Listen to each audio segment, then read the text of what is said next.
All right, welcome back. Now, the last is yet to be heard of the ongoing controversy between the senator representing Bauchi Central Senatorial District, Misau, and the Inspector General of Police, Ibrahim Idris. Yeah, Senator Misau is to answer to two separate sets of charges against him before the High Court of the Federal Capital Territory in Abuja.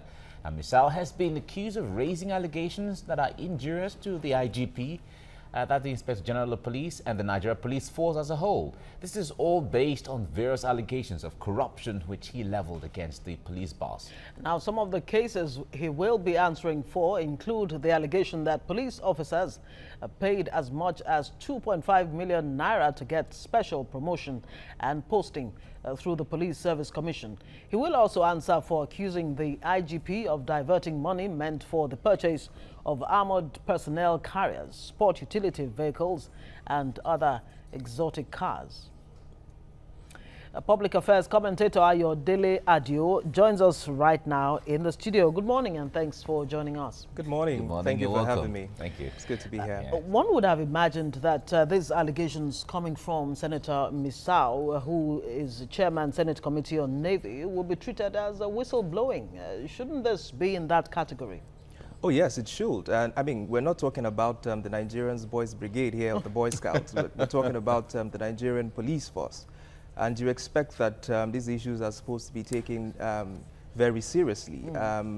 Unfortunately, it looks to me like Senator Misau is trying to climb a mountain on a donkey. And I'm not surprised that the federal government is now willing to sue him on some of these weighty allegations that he's made. And I just hope that he's able to defend the allegations that he's made, because they are quite weighty, I must say. Really weighty. But in this case, one wonders if the allegations are against the Inspector General of Police and then the police is not the one suing. It's the federal government suing. So one is wondering why is the federal government being the one to sue? I mean, that's part of the incoherence that you find in governance in Nigeria. I was actually surprised that it wasn't the police that was suing and it was the federal government.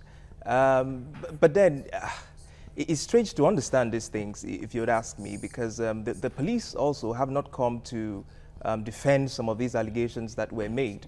The last time I recalled, they came up with a story that he deserted from the police force. And then you'll wonder, a man who deserted campaigned for elections, won elections, and you didn't raise any eyebrow. He was in office for close to 2 years, and then suddenly you realized that he was a deserter.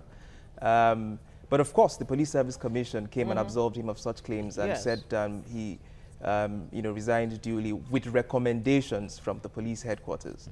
Okay, so I don't know. I think they're playing hide and seek here, and might is strength in Nigeria, and so probably, who knows. I think at the end of the day, like many other issues in Nigeria, this thing will be settled behind, cameras and lights. Yet another litmus test for this government's anti-corruption war.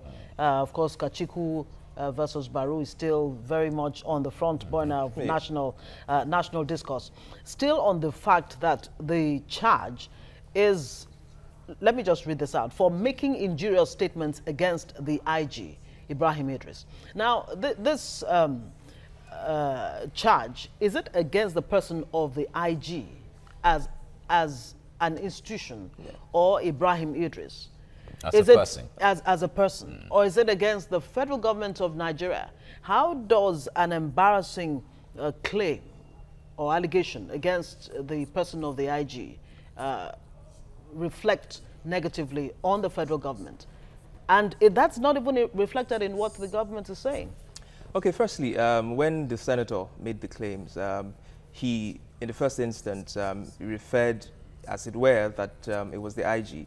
But subsequently, I think he went back on that and said it was the police force as an institution and not particularly the Inspector General of Police. But of course, the Inspector General of Police heads the institution of the Nigerian Police Force. So whatever allegations have been leveled against the Nigerian Police Force, he is supposed to answer for such weighty allegations. Now, the question is, how much are we talking about here? He's accused the police force of taking about 120 billion naira. Those figures quite nauseous. They give me fevers, I must say. Would give anybody fever. I'm wondering where the IGP wants to. But for me, this brings a lot of questions to the front burner. And then we need to start asking these very critical questions. One of them is, are we saying that the Nigerian police force is set up to secure just the political elite and the corporate elite, while you and I go around the countries without security? Because what is being said is that oil companies and corporate Nigeria spend, hundreds of millions for security from the Nigerian police force, and that's one. About 10 billion. About 10 billion police force. So, and that's one. The second is, if these monies are they legal to collect these monies? Is the police statutory responsible to collect monies from corporate organizations to provide security for them? And thirdly, if they are supposed to collect these monies, who to pretend over these monies, who reports, and how should it be utilized? And how should it be utilized at the end of the day? So, however you look at it, I mean, this whole saga started when the Nigerian Bureau of Statistics, alongside the United Nations Organization for Drugs and Crime, produced a damning report on the perception of corruption in Nigeria that ranked the Nigerian police #1. So for me, there's a cultural problem in the Nigerian police force, a really cultural problem, and they need leadership to cleanse it. And this might just be the opportunity that they might have to reflect. Well, when you say cultural problem, are you referring to the institutional culture? Yeah, the of how institutional culture, because clearly, from the report, if you looked at the report of the NBS, remember it was a perception report, and not so. And what is perception? It's what you and I experience in the police every day. And so that tells you that there's a cultural and institutional cultural problem with the Nigerian police, and that has to be fixed. And for you to fix that, you need leadership. Unfortunately, if you look at when Ibrahim Kumasi left the Nigerian police in '99, between '99 and now, we've had 10 Inspector General of Police in short space of time. So you've had Inspector General of Police been in office for 1 year, 2 years, 1, 2 years, 1, 2 years. Nobody has really had the time to instill some level of culture in the Nigerian police. And I give you a typical example.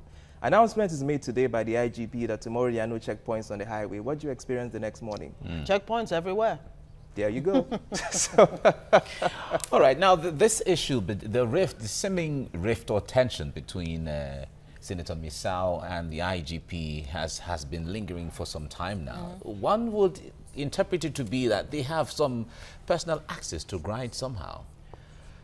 Well, yes, because of course everything in Nigeria has to be personal at the end of the day and not really institutional. Because Senator Misau is not necessarily, his committee doesn't oversee the police. Exactly.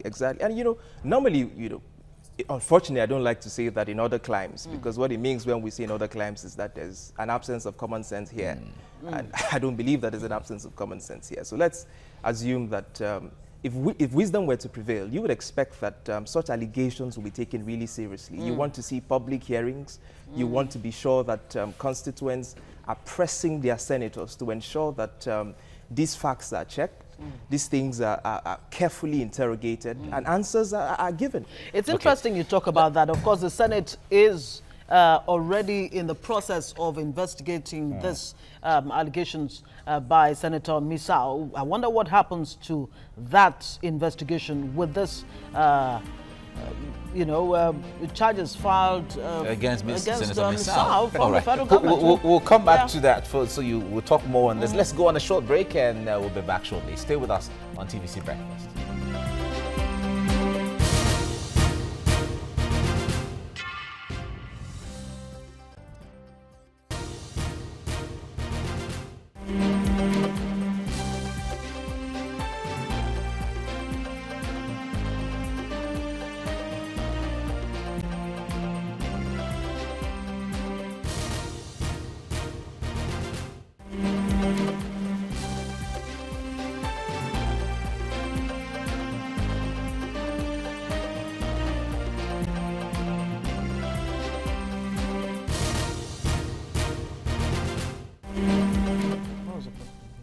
All right, you're welcome back. Trying to wrap our minds around the issue at hand right now.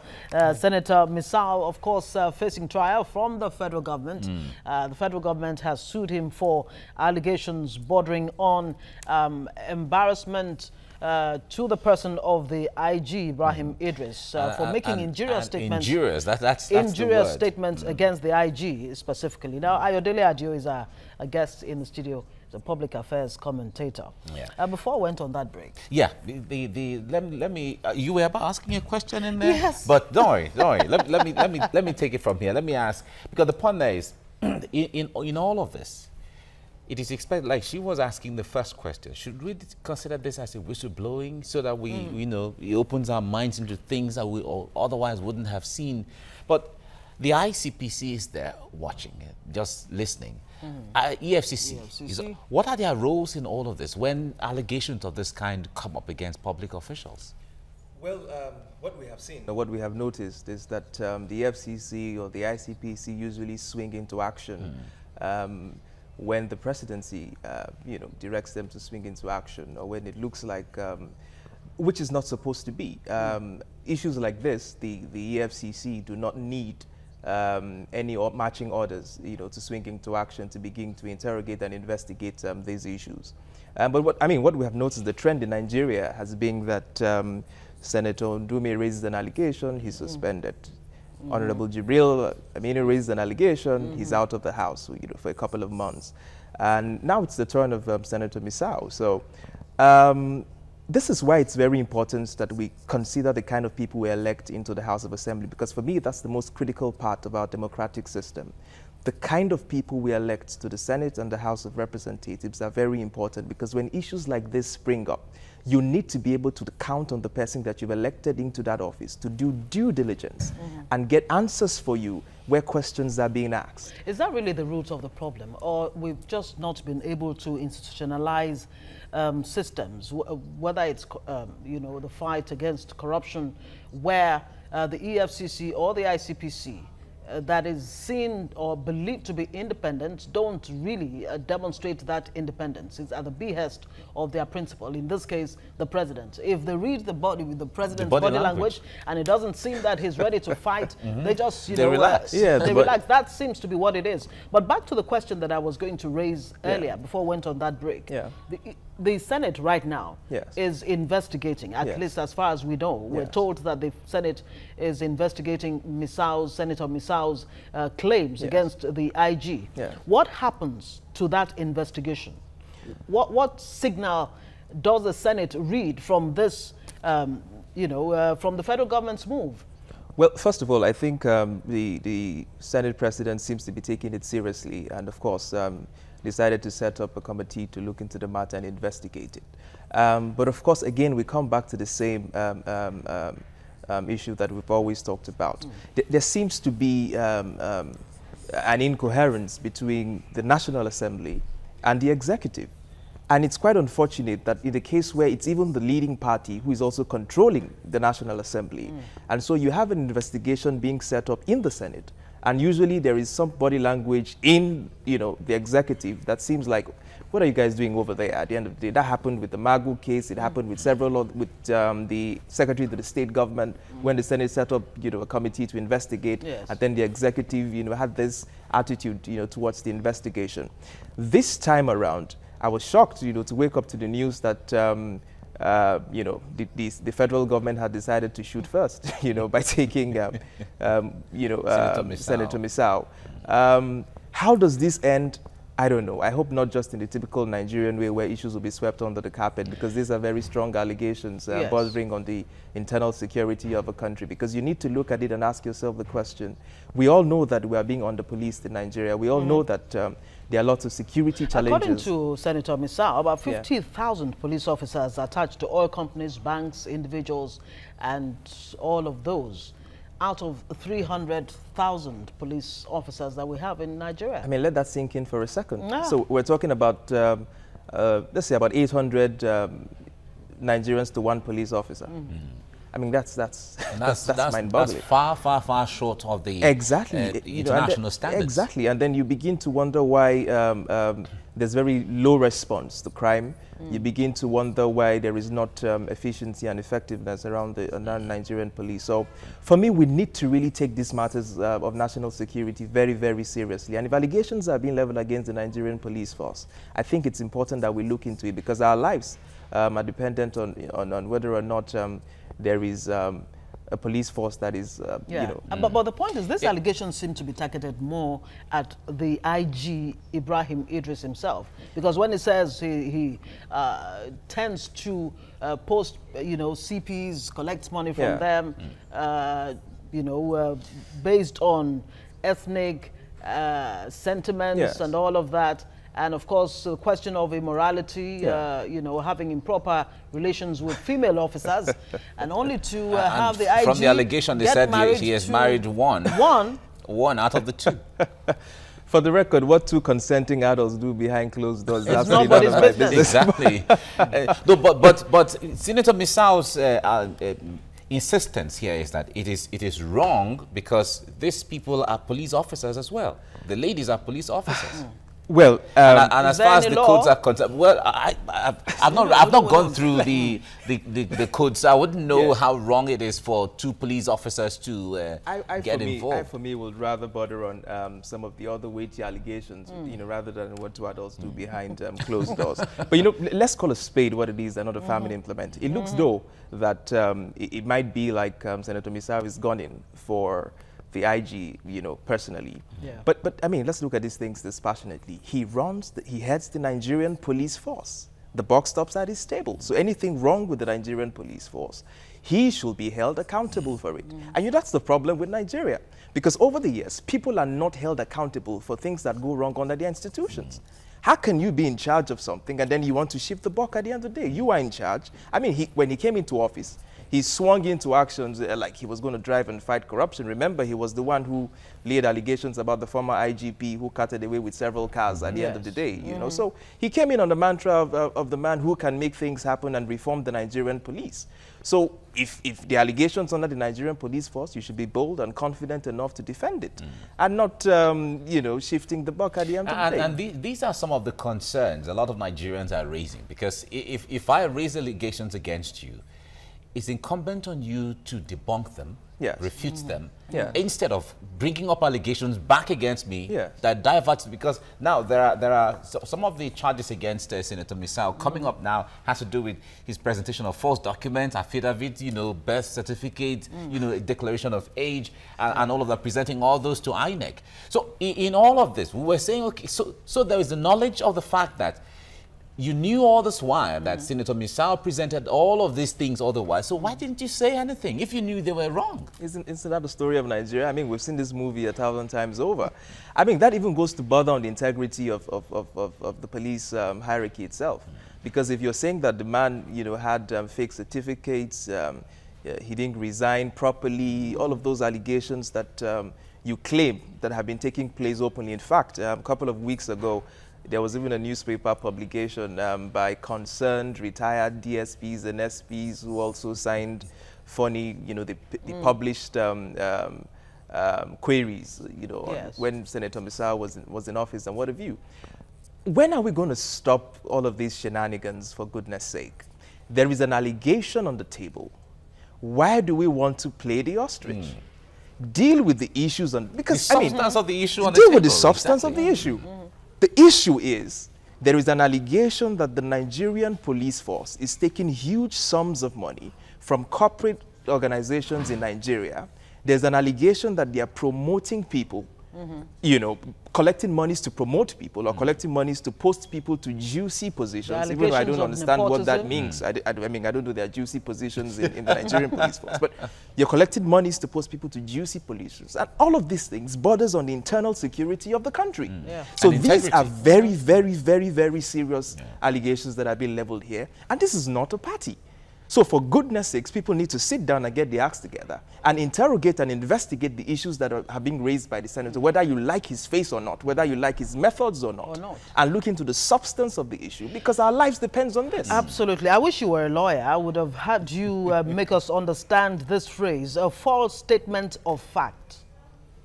That is what Misau is being charged for. Let's reserve that too for another, because false statement of fact. You know, it's so confusing. I need to go to law school. Well, let's get there's the standing rule that there's an immunity that covers senators when whatever they say on the floor, yes. of the How does that play out? most of these things were said on the floor yes. of the Senate. Yes. And if the federal government is going ahead to charge or to sue Senator Misau for what he said on the floor of the House, or on the floor of the Senate, then I wonder how contradictory that should be. Well, I don't really think that would hold any water if they are going to be. They can't, first of all, sue him for what he says on the floor. I mean, they have certain privileges that allows them, do that. But of course, they probably might want to raise issues on what he said to the media, on what he said, on other forums and what have you. Again, it goes back to the question: why are we wasting our time, and public resources going after a single man who's raised an allegation? Why are we doing that? So what should the federal government be doing right now? For me, the federal government should look at these things holistically. It's long overdue for us to reform the Nigerian police.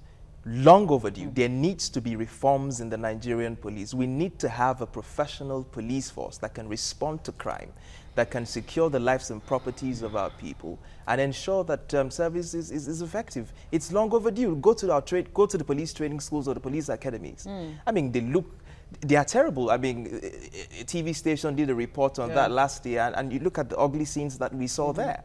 The Nigerian and you wonder police, what has happened to that academy from that time until now. So the Nigerian police needs to be reformed at the end of the day, and that has to happen now.